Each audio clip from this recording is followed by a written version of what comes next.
आपने education system में भी कई सारे बदलाव किए हैं। जो सिविल इंजीनियरिंग के कोर्सेज होते हैं, आर्किटेक्चर से जुड़े कोर्सेज होते हैं, उसके पाठ्यक्रम में डिजास्टर मैनेजमेंट से जोड़ा, इंफ्रास्ट्रक्चर की रचना कैसी हो उस विषयों को जोड़ना, ये सारे काम प्रयासरत हैं। सरकार ने डैम फेलियर की स्थिति से निपटने के लिए डैम सेफ्टी कानून भी बनाया है।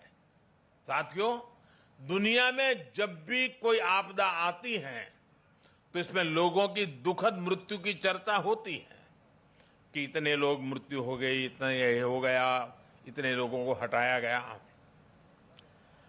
आर्थिक नुकसान भी बहुत होता है, उसकी भी चर्चा की जाती है। लेकिन आपदा में जो इंफ्रास्ट्रक्चर का नुकसान होता है वो कल्पना से परे होता है। इसलिए ये बहुत आवश्यक है कि आज के समय में इंफ्रास्ट्रक्चर का निर्माण ऐसा हो जो आपदा में भी टिक सके, उसका सामना कर सके। भारत आज इस दिशा में भी तेजी से काम कर रहा है। जिन क्षेत्रों में भूकंप, बाढ़ या साइक्लोन का खतरा ज्यादा रहता है, वहां पर पीएम आवास योजना के तहत बन रहे घरों में भी इसका ध्यान रखा जाता है। उत्तराखंड में जो 4 धाम महापरियोजना का काम चल रहा है, उसमें भी आपदा प्रबंधन का ध्यान रखा गया है। उत्तर प्रदेश में जो नए एक्सप्रेस वे बन रहे हैं, उनमें भी आपदा प्रबंधन से जुड़ी बारीकियों को प्राथमिकता दी गई है। आपात स्थिति में एक्सप्रेस वे विमान उतरने के काम आ सके, इसका भी प्रावधान किया गया है। यही नए भारत का विजन है, नए भारत के सोचने का तरीका है। साथियों, डिजास्टर रेजिलिएंट इंफ्रास्ट्रक्चर की इसी सोच के साथ भारत ने दुनिया को भी एक बहुत बड़ी संस्था का विचार दिया है, उपहार दिया है। ये संस्था है CDRI, coalition for disaster resilient infrastructure. Bharat की इस पहल में ब्रिटेन हमारा प्रमुख साथी बना है और आज दुनिया के 35 देश इससे जुड़ चुके हैं। दुनिया के अलग अलग देशों के बीच में, सेनाओं के बीच में हमने ज्वाइंट मिलिट्री एक्सरसाइज बहुत देखी है, पुरानी परंपरा है, उसकी चर्चा भी होती है। लेकिन भारत ने पहली बार डिजास्टर मैनेजमेंट के लिए ज्वाइंट ड्रिल की परंपरा शुरू की है। कई देशों में मुश्किल समय में हमारी डिजास्टर मैनेजमेंट से जुड़ी एजेंसियों ने अपनी सेवाएं दी हैं, मानवता के प्रति अपने कर्तव्य का निर्वाह किया है। जब नेपाल में भूकंप आया, इतनी बड़ी तबाही मची, तो भारत एक मित्र देश के रूप में उस दुख को बांटने के लिए जरा भी देरी नहीं की थी। हमारे एनडीआरएफ के जवान वहां तुरंत पहुंच गए थे। डिजास्टर मैनेजमेंट का भारत का अनुभव सिर्फ हमारे लिए नहीं, बल्कि पूरी मानवता के लिए है।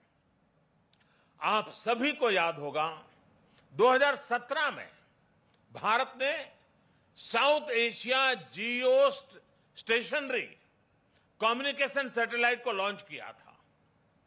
वेदर और कम्युनिकेशन के क्षेत्र में उसका लाभ हमारे दक्षिण एशिया के मित्र देश को मिल रहा है।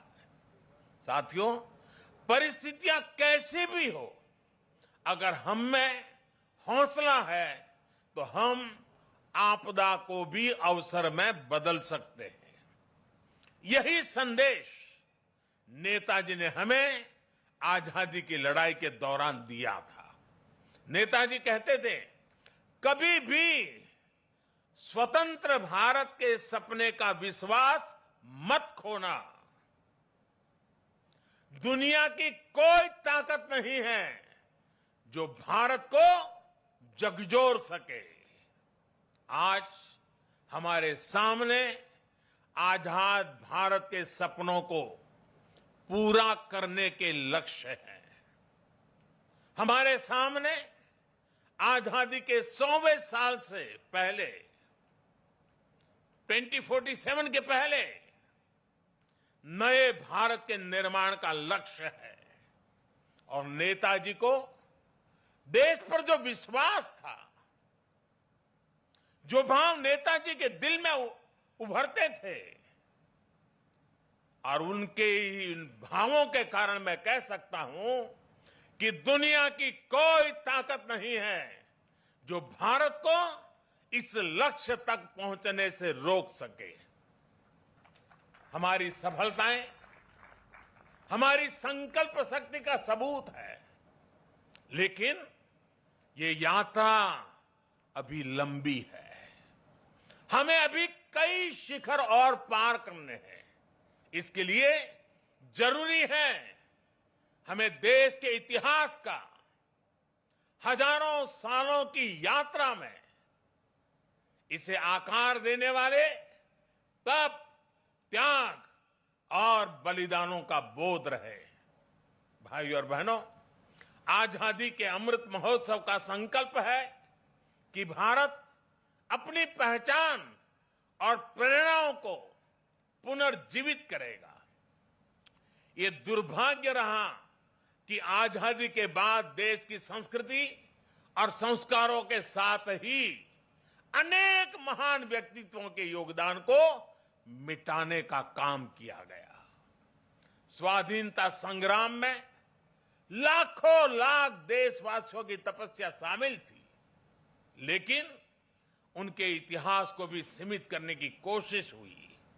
लेकिन आज आजादी के दशकों बाद देश उन गलतियों को डंके की चोट पर सुधार रहा है, ठीक कर रहा है।